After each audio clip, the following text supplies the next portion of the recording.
Hello दोस्तों, स्वागत है आपका मेरे YouTube channel let's study with Poonam में, जिसमें हम जीके जीएस से रिलेटेड टॉपिक के बारे में चर्चा करते हैं। तो आज हम चर्चा करने वाले हैं एक ऐसे व्यक्ति के बारे में जो एक महान इंजीनियर होने के साथ साथ एक महान व्यक्ति भी थे, जिन्होंने कई सारे स्कूल कॉलेज तो खोले ही, साथ में मैसूर विश्वविद्यालय की भी स्थापना करने में उन्होंने कई तरीके से मदद की। बेंगलोर के हिंदुस्तान एरोनॉटिक्स हो या फिर मुंबई में प्रीमियर ऑटोमोबाइल फैक्ट्री, उन्हीं के प्रयासों से ये सब खुल पाई। उन्हीं की रिपोर्ट के आधार पर हीराकुंड बांध और अन्य सारे कई बांधों का निर्माण हुआ।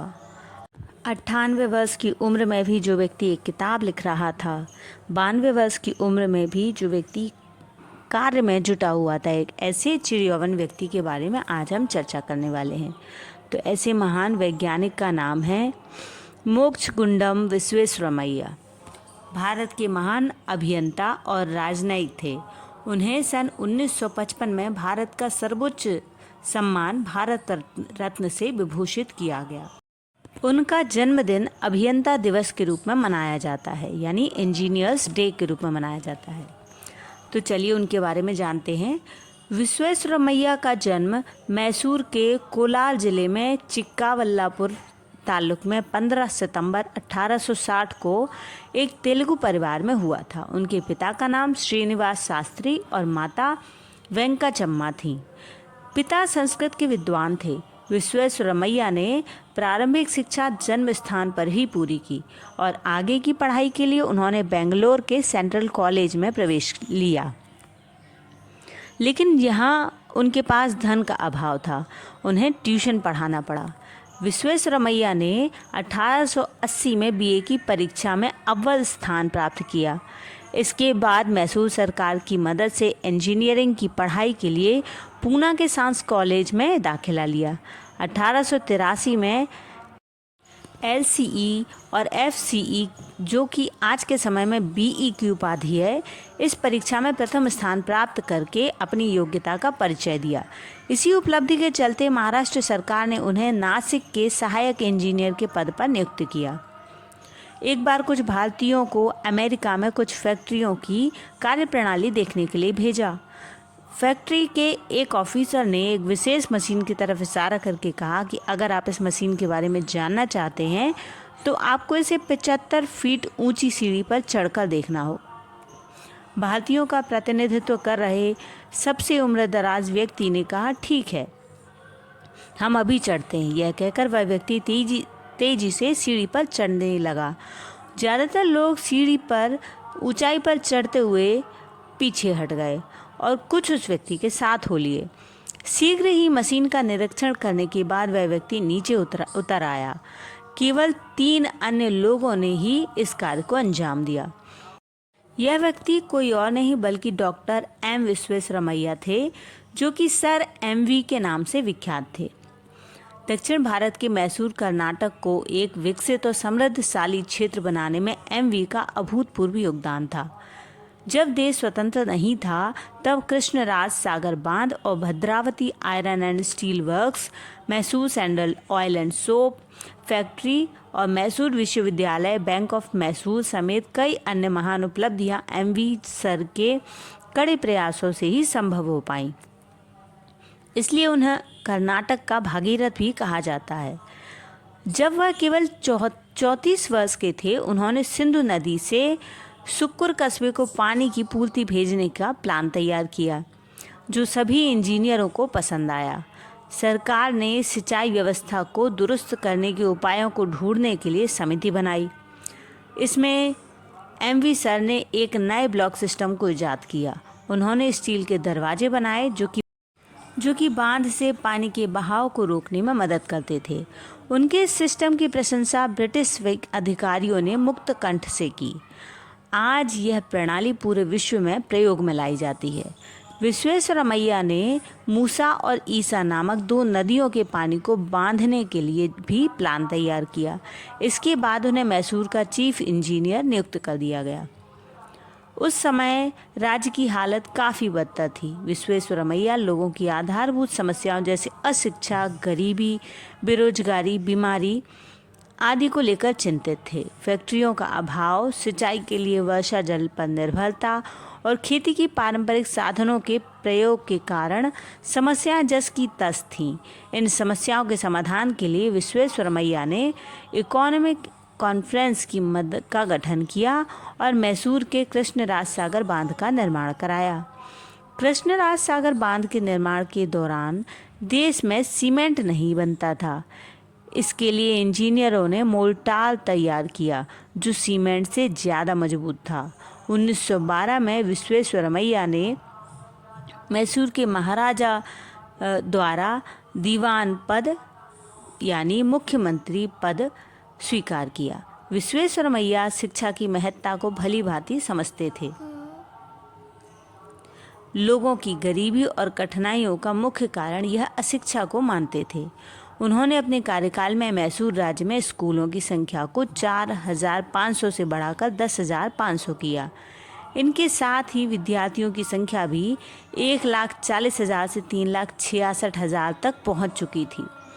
मैसूर में लड़कियों के लिए अलग हॉस्टल और पहला फर्स्ट ग्रेड कॉलेज, जो कि महारानी कॉलेज के नाम से भी जाना जाता है, इसको विश्वेश्वरैया ने ही खुलवाया। उन दिनों मैसूर में सभी कॉलेज मद्रास विश्वविद्यालय से संबद्ध थे। उनके ही अथक प्रयासों के चलते मैसूर विश्वविद्यालय की स्थापना हुई, जो देश के सबसे पुराने विश्वविद्यालयों में से एक है। इसके अलावा उन्होंने श्रेष्ठ छात्रों को अध्ययन करने के लिए विदेश जाने हेतु छात्रवृत्ति की भी व्यवस्था की। उन्होंने कई कृषि, इंजीनियरिंग और औद्योगिक कॉलेजों को भी खुलवाया।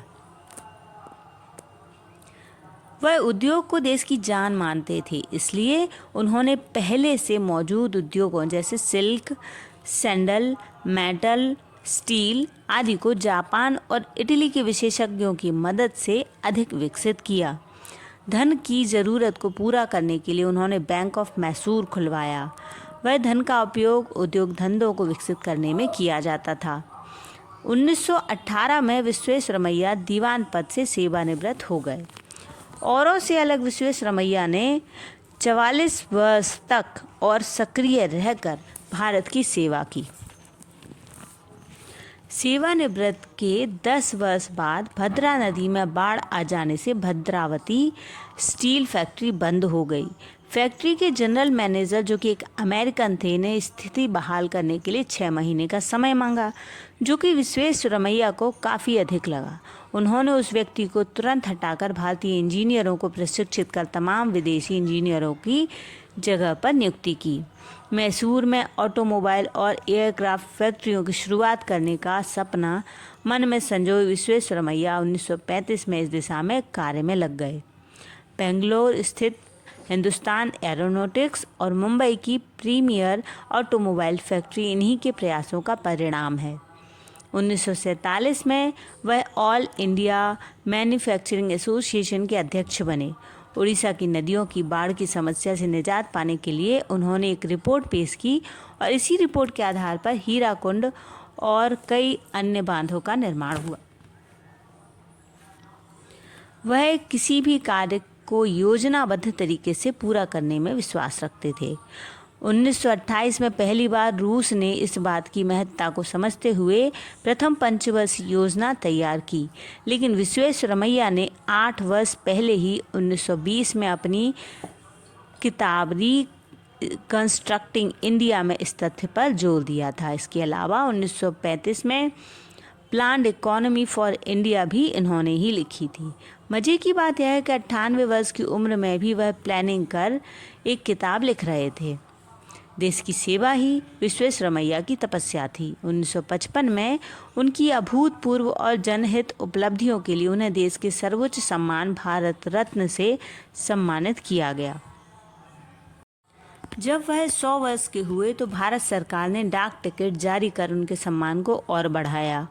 100 वर्ष की दीर्घायु में 14 अप्रैल 1962 को उनका स्वर्गवास हो गया। 1952 में वह पटना में गंगा नदी पर राजेंद्र सेतु पुल निर्माण की योजना के संबंध में गए। उस समय उनकी आयु 92 वर्ष थी। तपती धूप थी और साइड पर कार से जाना संभव नहीं था। इसके बावजूद वह साइट पर पैदल ही गए और लोगों को हैरत में डाल दिया। विश्वेश्वरैया ईमानदारी, त्याग, मेहनत इत्यादि जैसे सद्गुणों से संपन्न थे। उनका कहना था कि कार्य जो भी हो, लेकिन वह इस ढंग से किया जाए कि दूसरों के कार्य से श्रेष्ठ हो। एक समय की बात है जब भारत में अंग्रेजों का शासन हुआ करता था, तब खचाखच भरी रेलगाड़ी चली आ रही थी।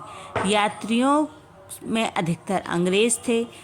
अब इस डिब्बे में एक भारतीय मुसाफिर गंभीर मुद्रा में बैठा था। सांवले रंग और मझले कद का वह साधारण व्यक्ति साधारण वेशभूषा में था, इसलिए वहां बैठे अंग्रेज उसे मूर्ख और अनपढ़ समझ रहे थे, उसका मजाक उड़ा रहे थे। पर वह व्यक्ति किसी की बात पर ध्यान नहीं दे रहा था। अचानक उस व्यक्ति ने उठकर गाड़ी की जंजीर खींची। तेज रफ्तार में गाड़ी जा रही थी, तत्काल रुक गई।